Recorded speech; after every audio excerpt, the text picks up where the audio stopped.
the dominant religion. There is a great deal of diversity, right, of religious practice here. Many of these religions are worldly and naturalistic, right, in varying degrees. And there is a culture of live and let live tolerance with respect to the religious practice as well. And again, that is an ingredient that seems to be necessary for artists to be able to do what they are going to do.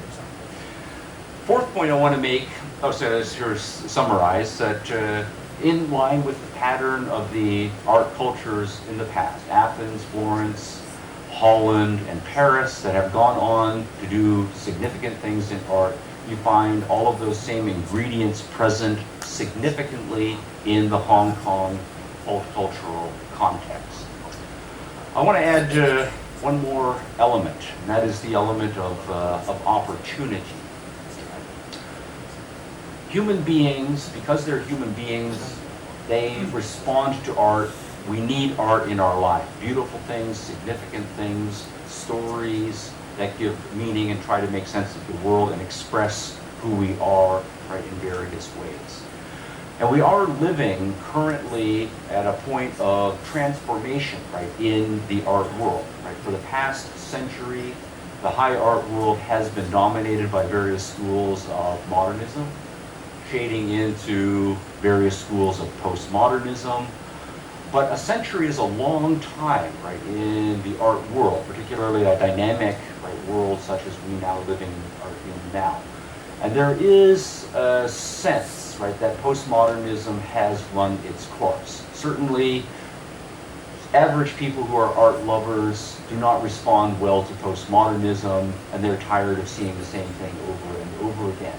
But even inside the art circles, I travel to conferences, I talk to artists, I talk to art critics, there's a sense of tiredness that we go to showings and we're seeing the same things that we saw 10 years ago, 15 years ago, 20 years ago.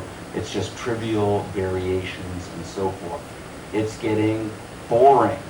And when you have art as something fundamental, it is important to people, but what is being offered is boring, people start to hunger for something new.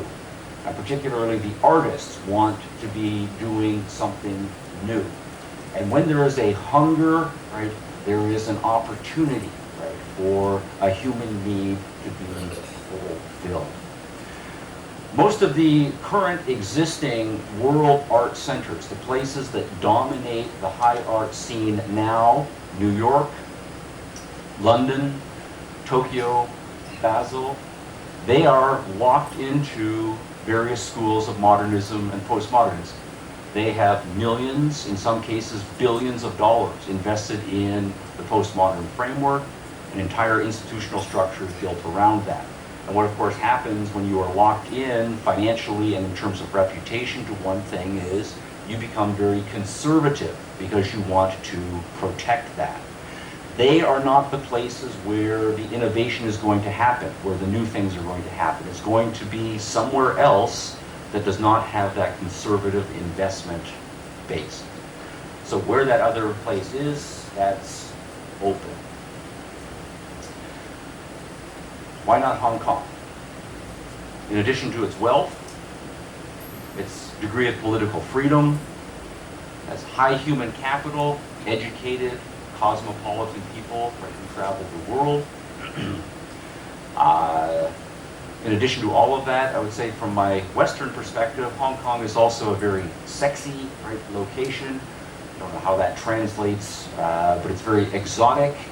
From the Western perspective, intense interest, right, in what goes on in Asia, and certainly the major capitals, and Hong Kong is a standout place, right, of exotic cosmopolitan interest, right, to the rest of the world, particularly the Western world. World-class cuisine, history, dynamism.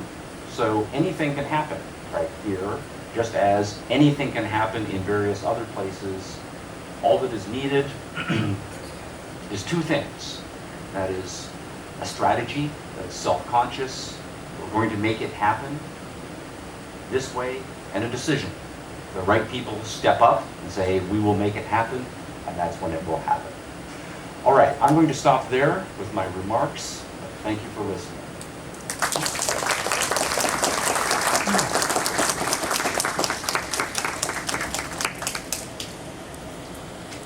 Thanks, Dr. Stephen Hicks.